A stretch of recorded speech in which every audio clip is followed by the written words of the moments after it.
couple jeté par l'ancienne patronne du PNF, Éliane Houlette. D'après ce qu'elle a confié à la commission d'enquête sur l'indépendance de la justice auprès de vous, Coralie Dubost, elle aurait subi des pressions de sa hiérarchie pour faire accélérer les procédures contre François Fillon en pleine campagne présidentielle. Craignant peut-être que son élection soit perçue comme bancale, Emmanuel Macron a très vite saisi le Conseil supérieur de la magistrature pour, dit-il, lever le doute. Alors, sauf que ces déclarations ont eu de vraies conséquences et je vais vous donner la parole dans un instant. Vous imaginez bien que cette affaire a fait dire à d'autres responsables politiques que la justice n'avait pas été indépendante, avec eux non plus. C'est le cas de Jean-Luc Mélenchon. Écoutez.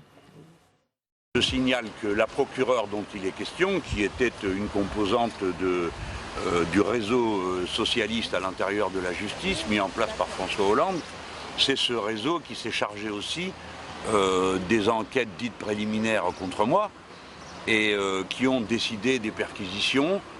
Et maintenant, on découvre que, comme je l'avais dit, c'était une opération de type politique, menée par des gens qui étaient coutumiers de ce type d'opération. Eh oui, alors, Jean-Philippe de Rosier. Il faut arrêter les affabulations. Je regrette, mais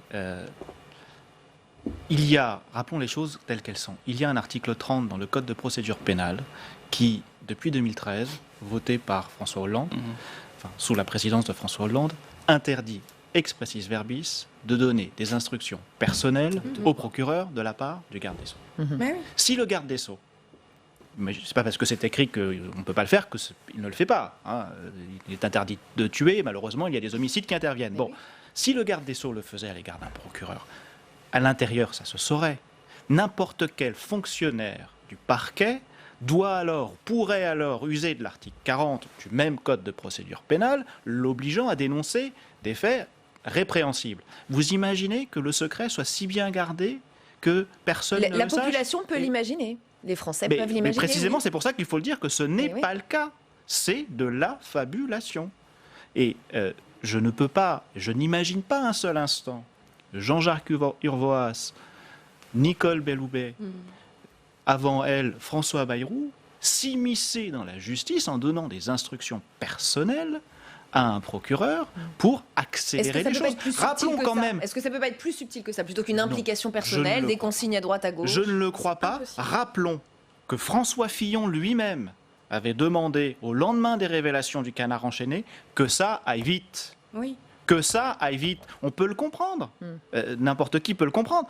Les Français doivent s'exprimer d'ici quelques semaines, quelques mois sur le destin des 5 prochaines années. C'était une personnalité, c'est toujours une personnalité politique de premier plan. Il était en passe de remporter l'élection présidentielle. Il faisait partie des, si ce n'est le favori. Bon, les Français étaient en droit de savoir pour qui est-ce qu'ils allaient voter. Et concernant le témoignage de Jean-Luc Mélenchon et ce qu'il a rapporté à sa propre personne, là aussi, les enquêtes démontrent que, visiblement, il y a un certain nombre de choses qui ne sont pas... Il nous reste 1 minute.